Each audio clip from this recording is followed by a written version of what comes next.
Do you realize how God knows the real dates? That's right. He knows the real. God didn't give phony dates that the world had to use. He used the exact date that the man actually resigns. Is that right? That's exactly right. And there's a bit of a mystery here that might play into the new pope too, in that I think that the cardinal electors and the popes are following the prophecy of the popes and other prophecies like a roadmap, kind of in the same way that the Nation of Islam is trying to do certain things to make certain things happen, right? You had Joel Richardson. He and I speak at conferences and stuff together. I always say his name wrong. But anyway, Joel Richardson. Yes. He was just here. Yeah, who would have been explaining the things that the Islamic nation are doing to make the end times happen. And I believe that the Pope and some of the cardinals are doing the same exact things that play into this prophecy of the popes. Why do I say that? Because there was a Belgian Jesuit by the name of René Thibault, and 63 years ago he wrote a book called The Mysterious Prophecy of the Popes. And guess what? He's the one we got the date from. He said that Gloria Olivae, line number 111 of the Prophecy of the Popes, will step down in April of 2012. He predicted it 63 years in advance. And that's who we based a lot of credit on. Many of the other things he said happened when he said they did. But then it was the question, was he divinely inspired? Was he demonically inspired? Because we know demons know things about times and dispensations too, right? Oh. They're pretty active right now. That's why we have to have discernment in the last days. But there's one other possibility, and that is that the cardinals have been following these things like a roadmap, making decisions even when Benedict stepped down, because it's based on prophetic and mystical utterances within Catholicism. So when the Pope last week says, I may be assassinated and I'm willing to be assassinated if that's what the Lord wants, I'm telling you, he's talking from prophecy. Wow. ISIS said they're going to kill him. Wow. Yeah. Is that right? Well, they did. And they said they're going to destroy Rome. That's right. Now, I don't want to get ahead of you, but we haven't introduced you yet, but let's go on. Keep going. I can't stop now. I'm too excited. I got to hear what's coming next. So keep going. Well, I'm telling you that this Pope, first of all, this Pope has said and done more about prophecy. He's talked about the Antichrist more than any Pope in recent history. He has illustrated that he is a believer in things like the end times. But I also think he's a believer in some of their own prophecies. For instance, the third secret of Fatima also says that Rome will be destroyed. And it even describes the bishop in white, the Pope, walking through what appears to be the Vatican City, where there's dead priests and dead religious people all over the place, making his way to a cross. There might be the cross that's on the top of the obelisk there in St. Peter's Square, making his way to a cross when these ISIS-like fighters run in and shoot him and kill him. So I think he's a believer. I think he believes in Fatima. I think he believes in his role as... Look, here's the thing about this Pope. He is not an ignorant man. Now, he carries himself humble, and he may actually be humble, but he's a Jesuit. He's got advanced degrees in history, in science. Yes. And by the way, he also had an interest in studying astrobiology before he became a Jesuit, which will connect back to some of the other stuff in that second book there. But I think he is a believer that he is playing the role of the final Pope, and the final line in the prophecy of the Pope also describes Rome being destroyed. So there is a concatenation in the final prophecy. Yeah. The final line in the prophecy says that Petrus Romanus is the Pope that will rule over Rome during the time, by the way, that the world and the church enter into the Great Tribulation period. And then it says, and then Rome, the city of Rome, the Vatican, will be destroyed, and assumably him along with it. So I think he sees ISIS as the agent of God's will for fulfilling Catholic prophecy, and that's why he's saying, if it's God's will that I'm assassinated, he says, I just hope it doesn't hurt.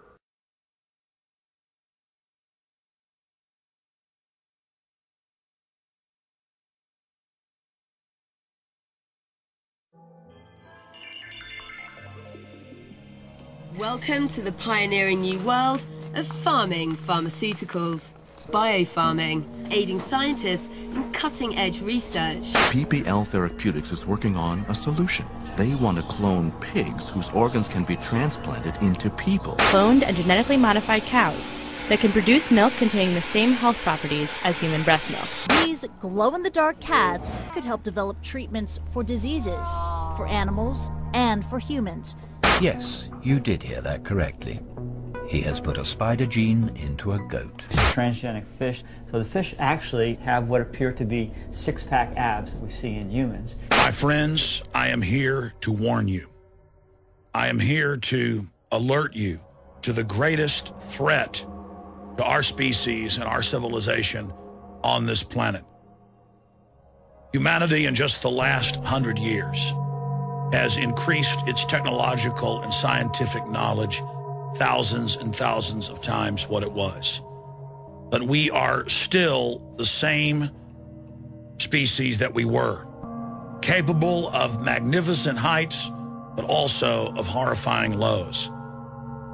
I want to talk to you about the greatest threat to human civilization and society today. Already irrevocably changing the genetic code of the biospheres on this planet, and that is genetic engineering.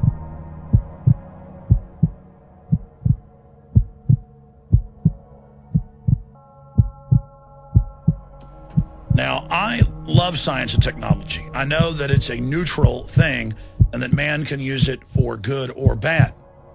But that said, the controllers and engineers of our society for more than 100 years have believed that if they can discover the secrets of life, DNA, that they will have the keys to immortality. And now you see all the different news articles where they openly brag about this, and the elite says, we don't need a giant population anymore to run our technological systems. We're now phasing into robotics, where the military's aircraft will be drone, where combat robots will do the fighting, where manufacturing will be carried on and executed by non-biological systems. So there is an arms race going on and a technological race going on right now dealing with genetic engineering. And recently, the FDA has put into effect new policies that allow genetic engineering companies, predominantly big agri, to put on the market any GMO organism they wish without even consulting the public. Now, when you look at this, it's not just GMO grass that takes less water. It's not just GMO tomatoes that last longer on the shelf. Every genetic engineer I've talked to who worked at these large companies said that in the different studies of GMO potatoes, rice, you name it, that there would be the side effect of reducing fertility in the rodents, the rats, the mice, the guinea pigs that they tested it on. Those that ate the genetically engineered soy, they didn't actually show the problems in the first generation. The second generation was slower growth, slower onset for maturity, but by the third generation, that's when nearly all of the adults had lost the ability to have babies. And then later in primate studies with monkeys and apes, the same thing happened. And that along with the public trait that these organisms are being engineered for, there are other traits quietly being built in as a Trojan horse that cause biological changes in the body, that increase cancer, that reduce fertility. And these developments are a lot further along than the public has even been told. The information is available, but it's not an issue that gets a lot of media play. And even when... Halina! Stäng av för helvete! Stäng av! Halina! Stäng av! För fan, stäng av! Halina!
Rafa, para aí, velho. Não dá pra ver, peraí. Tá tremendo muito, cara. Para aí, Rafa, para aí. Caralho, velho.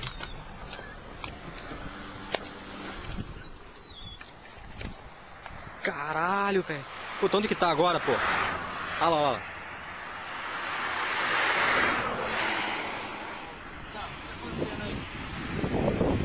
Velho do céu. Falei que eu tava vendo alguma coisa.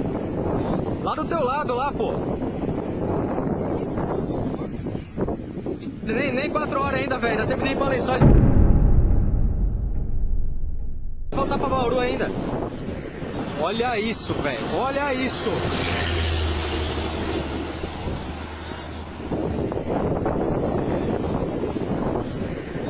Ó, puta, você não tem que ver onde o Zu vai buscar isso aqui, velho.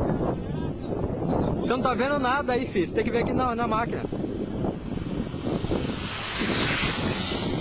Ô, Rafa, tá virando, velho. Puta que pariu, velho.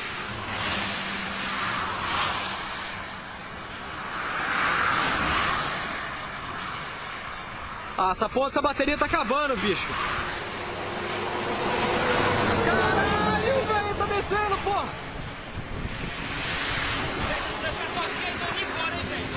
Pera aí, para de ser medroso, caramba! You getting all this? The World Trade Center? Yeah, it's the same thing. What is that? It's over there.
In May 2007, this strange creature was found on a farm in Mexico.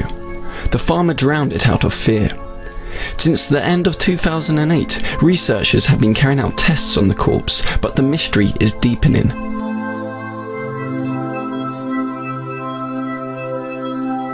Even serious scientists are wondering if this creature comes from another planet. The tests showed that the being is not known to exist on Earth. Its body has characteristics of both lizards and humans. It also has a large brain, a sign that it was probably highly intelligent.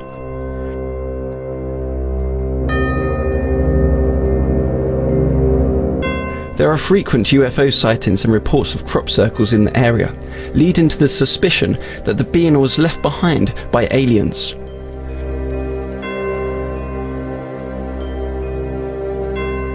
Farmers also reported seeing a second creature flee the scene.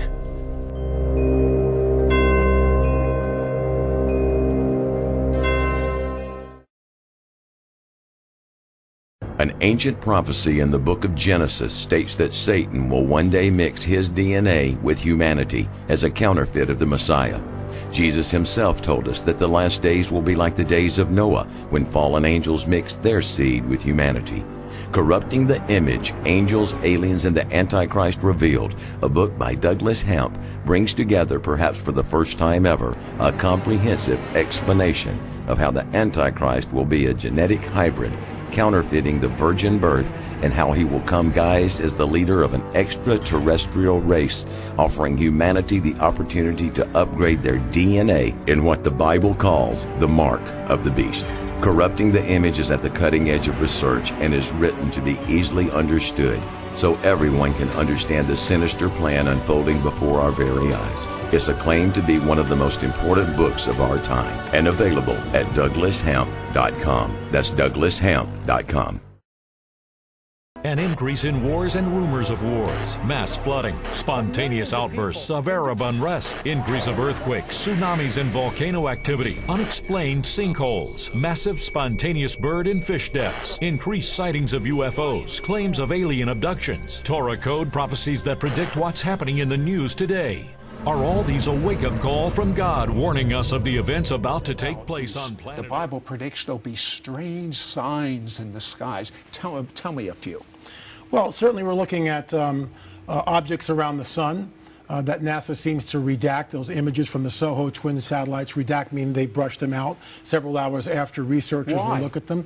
Good question. I don't know the answer to that. Tell me about the moon. We looked at films from YouTubers all over the planet who were looking up at the moon, filming the moon and going, hey, I'm not an astronomer or anything, but I'm looking at this body and it's not where it should be. It looks different. It looks weird. Well, if one person says that, you kind of dismiss it. But from all over the globe, people reporting the same phenomena. So we did some research on it, my partner and I, Richard Shaw. And what we discovered was a paper by an Italian scientist by the name of Lorenzo Iorio. And he wrote a paper called The Eccentricity of a Lunar Surface.